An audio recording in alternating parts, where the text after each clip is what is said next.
Morning friends, welcome to Arya career academy. आज हम लोग करेंगे करंट अफेयर। और अगर अभी तक आप मेरे चैनल को सब्सक्राइब नहीं किए हैं तो सब्सक्राइब कर लीजिए और बेल आइकन दबाना नहीं भूलिए, ताकि कोई भी नोटिफिकेशन अपडेट हो तो आपको वीडियो मिलता रहे। और साथ साथ में नीचे में टेलीग्राम का लिंक दिया हुआ, उसे ज्वाइन कर लीजिए, जहां से आपको करंट अफेयर का PDF मिल जाएगा। तो सबसे पहले कल के क्वेश्चन का आंसर देख लेते हैं। कल क्वेश्चन पूछे थे आपसे, UAE और सऊदी अरब द्वारा लॉन्च की गई साझा डिजिटल करेंसी का क्या नाम है? तो सारे लोगों ने करेक्ट आंसर दिया है, अम्बेर नाम है। ए आपका करेक्ट आंसर हो जाएगा। चलिए अब आज के सेशन की तरफ बढ़ते हैं। उससे पहले आप लोग लाइक बटन दबा दीजिए और सब्सक्राइब करना नहीं भूलिए। तो चलिए क्वेश्चन नंबर 1 है आज का, इसरो ने किस शहर में मानव अंतरिक्ष उड़ान केंद्र लॉन्च किया? 4 ऑप्शन देख लीजिए, ए बेंगलोर, बी केरल, सी हिमाचल प्रदेश या डी उत्तराखंड। तो करेक्ट आंसर हो जाएगा बेंगलोर। इसरो का हेडक्वार्टर भी बेंगलोर है। वहाँ के चेयरमैन कौन है? के श्रीनिवासन है। और जिस यान पर इसको भेजा जा रहा है उस यान का नाम है गगनयान, और 2021 तक इसको लॉन्च किया जाएगा। ठीक है, तो चलिए क्वेश्चन नंबर 2 की तरफ बढ़ते हैं। किस राज्य ने प्राकृतिक उत्पादों के लिए जैव विविध टैग प्रणाली आरंभ की है? 4 ऑप्शन देख लीजिए, ए गोवा, बी केरल, सी हिमाचल प्रदेश या डी उत्तराखंड। तो इसका जो करेक्ट आंसर हो जाएगा वो हो जाएगा ए गोवा। ए आपका करेक्ट आंसर हो जाएगा। क्वेश्चन नंबर 3 की तरफ बढ़ते हैं। क्वेश्चन नंबर 3 है, संयुक्त राष्ट्र संघ वर्ष 2019 को किस वर्ष के रूप में मना रहा है? 4 ऑप्शन है, अंतर्राष्ट्रीय मोटा अनाज वर्ष ऑप्शन ए है, ऑप्शन बी है अंतर्राष्ट्रीय जलवायु परिवर्तन नियंत्रण वर्ष, सी है अंतर्राष्ट्रीय शरणार्थी वर्ष या डी है अंतर्राष्ट्रीय रसायनवाद श्रेणी वर्ष। तो इसका हम कल भी आंसर आपको बताए थे, कल भी क्वेश्चन ये पूछे थे। डी आपका करेक्ट आंसर हो गया। ठीक है, चलिए अब यूएनओ के बारे में, मतलब संयुक्त राष्ट्र संघ के बारे में कुछ देख लेते हैं। इसका जनरल सेक्रेटरी जो है अंटोनियो है, इनको याद रखिएगा, अंटोनियो गुटेरेस ट्रेंडिंग। ये फॉर्म कब हुआ है सबसे ज़्यादा इंपॉर्टेंट है, क्वेश्चन पूछा जाता है कि कब बना है ये संस्था। तो ये 1945 24 अक्टूबर 1945 को बना है। ठीक है, सैन फ्रांसिस्को, ठीक है, कैलिफोर्निया यूनाइटेड स्टेट में है। ठीक है, फाउंड हुआ था पहली बार। हेडक्वार्टर कहाँ पर है? New York city. ये भी उतना ही इंपॉर्टेंट है। देखिए ये दोनों तो आपको याद ही रखना पड़ेगा कि हेडक्वार्टर कब कहाँ पर है यूएनओ का और कब फॉर्म हुआ है। ये दोनों चीज़ आप याद कर लीजिएगा, न्यूयॉर्क सिटी में, ठीक है, यूनाइटेड स्टेट में इसका हेडक्वार्टर है। चलिए क्वेश्चन नंबर 5 की तरफ बढ़ते हैं। क्वेश्चन नंबर 5 है, हाल ही में नेशनल कैडेट कोर का महानिर्देशक किसे नियुक्त किया गया है? 4 ऑप्शन है, ए राजीव चोपड़ा, बी CN राव, सी चंद्रशेखरन या डी आर स्वामी। तो आपको पता होगा NCC का अभी हेड चुने गए हैं राजीव चोपड़ा। ए आपका करेक्ट आंसर हो गया। ठीक है, याद रखिए, इंपॉर्टेंट है, क्योंकि देखिए जितना भी रेलवे का एग्जाम होता है उसमें CEO, चेयरमैन, ये सब बहुत ज़्यादा पूछा जा रहा है आजकल। तो याद रखिएगा कि NCC के हेड हो गए राजीव चोपड़ा। क्वेश्चन नंबर 6 देख लीजिए, किस देश की कंपनी ने भारतीय नौसेना के साथ $93 मिलियन का केवल MRSAM सौदा पर हस्ताक्षर किया? 4 ऑप्शन देख लीजिए, ए है इजराइल, बी है रूस, सी नेपाल या डी पाकिस्तान। तो इसका नाम है ए, इजराइल आपको कंट्री का नाम है, जो भारत के साथ $93 मिलियन का हस्ताक्षर किया है। इंपॉर्टेंट है, ये PSU के लिए इंपॉर्टेंट है, मतलब कि किसी भी BPSC हो गया या फिर उत्तर प्रदेश कमीशन हो गया, उसमें इस टाइप का क्वेश्चन पूछा जाता है MU से रिलेटेड।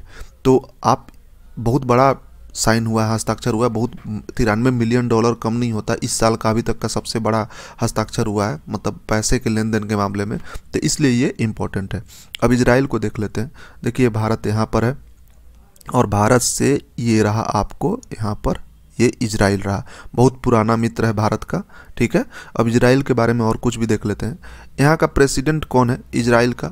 रिविन रिवलिन जो है प्रेसिडेंट है। प्रधानमंत्री बेंजिंग नेतन्याहू हैं, ये बहुत बार आ भी चुके हैं, 2 बार भारत आ चुके हैं। प्रधानमंत्री हम लोग के नरेंद्र मोदी भी इजराइल जा चुके हैं। ठीक है, वहाँ का स्पीकर कौन है? यूली योल है। चीफ जस्टिस कौन है? इतर याहूट है। अब यहाँ पर ये दोनों बहुत इंपॉर्टेंट है। करेंसी को याद रखिएगा, करेंसी जो है ये आपको ज़्यादा इंपॉर्टेंट है बैंक के तौर पर। ठीक है, करेंसी हो गया न्यू शेखाल जो हो गया, ये करेंसी हो गया। और यहाँ का कैपिटल और लार्जेस्ट सिटी हो गया जेरूशलेम, इसको भी याद रखिएगा, कैपिटल पूछा जाता है। इजराइल का कैपिटल क्या है? तो जेरूशलेम। चलिए देखते हैं क्वेश्चन नंबर 7, किस दिन विश्व आर्द्रभूमि दिवस 2019 मनाया गया है? तो आर्द्रभूमि दिवस का मतलब हो गया वर्ल्ड वेटलैंड डे।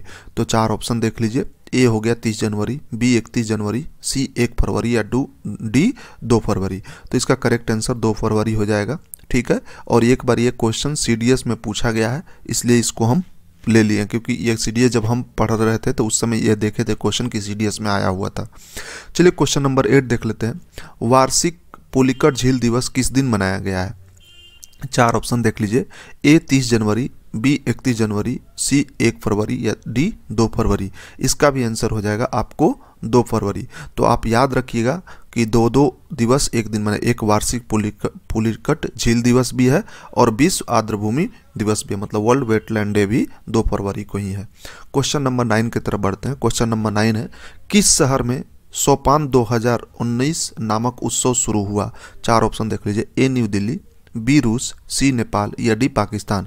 तो करेक्ट आंसर हो जाएगा न्यू दिल्ली। इसमें क्या होता है, सोपान 2019 में ये कनॉट पैलेस पर होने वाला है न्यू दिल्ली में। इसमें बहुत सारे लोग डांस में पार्टिसिपेट करेंगे डिफरेंट स्टेट के, और ये हर साल लगभग आयोजित होता है। तो इस साल न्यू दिल्ली में आयोजित हो रहा है, ठीक है। ये विभिन्न स्टेट के विभिन्न डांसों के जो फॉर्म है वो सारे लोग अपने अपने परफॉर्म करेंगे और उनको जो जीतेगा उनको अवार्ड मिलता है। चलिए देखते हैं क्वेश्चन नंबर 10। उत्तर प्रदेश सरकार ने विश्व का सबसे बड़ा एक्सप्रेसवे गंगा एक्सप्रेसवे को मंजूरी दी है। यह एक्सप्रेसवे किन 2 शहरों को जोड़ेगा? तो यहाँ पर ये इम्पोर्टेंट इसलिए है क्योंकि ये विश्व का सबसे बड़ा एक्सप्रेसवे है, विश्व का सबसे बड़ा एक्सप्रेसवे, इसलिए एग्जाम पॉइंट ऑफ व्यू से इम्पोर्टेंट है। तो क्वेश्चन ये भी पूछा जा सकता है कि विश्व का सबसे बड़ा एक्सप्रेसवे कौन है? तो गंगा एक्सप्रेस है। ये हम पहले भी क्वेश्चन आपको बता चुके हैं, मगर अब इसमें हम पूछें कि वो कौन 2 शहरों को जोड़ेगा। ऑप्शन देख लीजिए, ए है नोएडा बनारसी, बी है गाजियाबाद बनारस, सी है मेरठ प्रयागराज या डी है सहारनपुर और नाजीपुर। तो इसका करेक्ट आंसर हो जाएगा मेरठ और प्रयागराज। तो मेरठ और प्रयागराज को गंगा एक्सप्रेसवे जोड़ेगा, जो दुनिया का सबसे बड़ा एक्सप्रेसवे बन रहा है। क्वेश्चन नंबर 11 देखते हैं। भारत का दूसरा ट्यूलिप गार्डन किस राज्य में खोला जाएगा? देखिए इस क्वेश्चन भी हम कल आपको बता चुके थे, आज फिर से रिपीट कर रहे हैं क्योंकि ये दूसरा है, मतलब कि ये यूनिक क्वेश्चन है जो वर्ल्ड में हुआ, भारत में पहला दूसरा हुआ। ये सब question exam point of view से बहुत इंपॉर्टेंट होता है। तो ट्यूलिप गार्डन जो है ये दूसरा बन रहा है भारत में, किस स्टेट में बन रहा है? ए उत्तराखंड, बी पटना, सी लखनऊ या डी इनमें से कोई नहीं। तो करेक्ट आंसर कल भी बताए थे आपको, ए होगा, उत्तराखंड हो गया। चलिए क्वेश्चन नंबर अब देखते हैं, क्वेश्चन आज का तो हो गया खत्म। अब क्वेश्चन ऑफ द डे देखते हैं, उससे पहले आप लोग लाइक बटन जरूर दबा दिया कीजिए। देखिए जितना लोग एटलीस्ट वीडियो को देखते हैं उतना लोग लाइक बटन को दबाया कीजिए, ताकि देखिए बहुत सारे लोग जो हैं वीडियो तो देख लेते हैं, लाइक बटन नहीं दबाते। देखिए हम लोग के भी काम को आप लोग सराहिए और ज़्यादा से ज़्यादा योगदान कीजिए। एटलीस्ट आप समझ लीजिए कि एज ए गुरु दक्षिणा के तौर पर आप लाइक बटन ही दबा रहे हैं, तो लाइक बटन को दबा दिया कीजिए। चलिए क्वेश्चन ऑफ द डे देख लेते हैं। मधु बाबू पेंशन योजना किस राज्य में आरंभ हुआ? संबंधित है, किस राज्य से संबंधित है? 4 ऑप्शन है, ए उड़ीसा, बी उत्तर प्रदेश, सी मध्य प्रदेश या डी राजस्थान।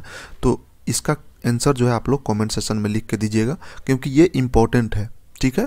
जितना भी योजना होता है, योजना से रिलेटेड आज के डेट में एसएससी में भी 2-3 क्वेश्चन आने लगा है, सीएचएसएल में आता है, सीपीओ में आता है, यहाँ तक कि एमटीएस में भी योजना से क्वेश्चन आ रहा है। तो योजना आपको पढ़ना पड़ेगा। ये क्वेश्चन हम पहले भी बता चुके हैं आपको, तो आप लोग बताइएगा किस स्टेट से रिलेटेड है ये।